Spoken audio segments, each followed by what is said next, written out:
कहा जाता है कि पहाड़ों में कुछ साए ऐसे होते हैं जो डराने नहीं आते बल्कि चेतावनी देने आते हैं, लेकिन इंसान अक्सर चेतावनी को डर समझ लेता है। ये कहानी है हिमाचल के एक दूरदराज गांव खरोटा की। इस गांव में सूरज ढलते ही सन्नाटा छा जाता है। लोग अपने दरवाजे बंद कर लेते हैं और जंगल की ओर जाने वाला रास्ता बिल्कुल सूना हो जाता है। गांव के बुजुर्ग कहते हैं कि रात के समय उस जंगल में एक भूत वाला साया दिखाई देता है कि हवा में तैरता हुआ आगे बढ़ता है। जिसने उसे देख लिया वह कभी पहले जैसा नहीं रहा। इन्हीं बातों को अफवाह मानते हुए एक ट्रैवल ब्लॉगर आरव उस गांव में पहुंचा। उसके लिए ये सब सिर्फ कंटेंट था। उसे यकीन था कि डरना ये चीज सिर्फ इंसान के दिमाग में होती है। उस रात बारिश हो रही थी, पहाड़ों की सड़कें चमक रही थी और हवा में ठंडक भरी हुई थी। आरव कैमरा लेकर जंगल वाले रास्ते पर शूट कर रहा था।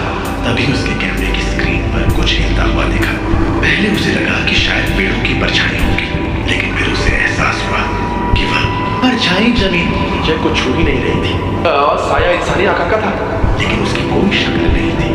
वह चल नहीं रहा था बल्कि हवा में सरक रहा था। आरव का दिल जोर जोर से धड़कने लगा। वह पीछे मुड़ा तो साया और पास आ चुका था। अचानक बारिश रुक गई, हवा थम गई, जंगल बिल्कुल शांत हो गया। आरव भागना चाहता था लेकिन उसके पैर जैसे जमीन में धंस गए हो। तभी उसके कानों में नहीं बल्कि सीधे उसके दिमाग में एक आवाज गूंजी, वापस मत जाना। उस आवाज में गुस्सा नहीं था, डर नहीं था, बस एक अजीब सी मजबूरी थी।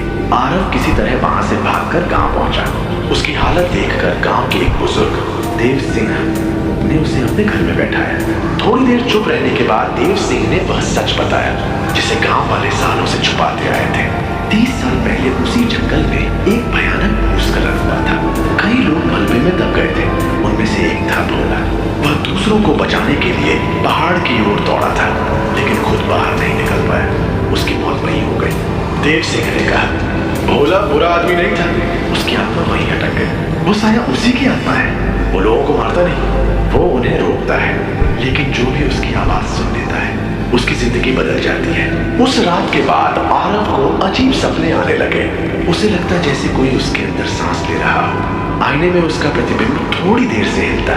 उसकी आवाज भारी होती जा रही थी। उसे समझ आ गया कि साया उसे छोड़ नहीं रहा, वह उसे बदल रहा है। कुछ दिनों बाद आरव ने आखिरी व्लॉग रिकॉर्ड किया। कैमरे के सामने वह बिल्कुल सामान्य दिख रहा था। उसने कहा, दोस्तों यहाँ कुछ भी डरावना नहीं है, जंगल पूरी तरह सुरक्षित है। लेकिन कैमरा नीचे गया। उसके पैर जमीन को छू ही नहीं रहे थे। उसी समय उसी जंगल के रास्ते पर एक नया मुसाफिर चल रहा था। उसे अंदाजा भी नहीं था कि अंधेरे में कोई उसे देख रहा है। और हवा में फिर वही आवाज गूंजी, वापस मत जाना, क्योंकि अब आरव नहीं बचा था। अब वही भूत वाला साया बन चुका था।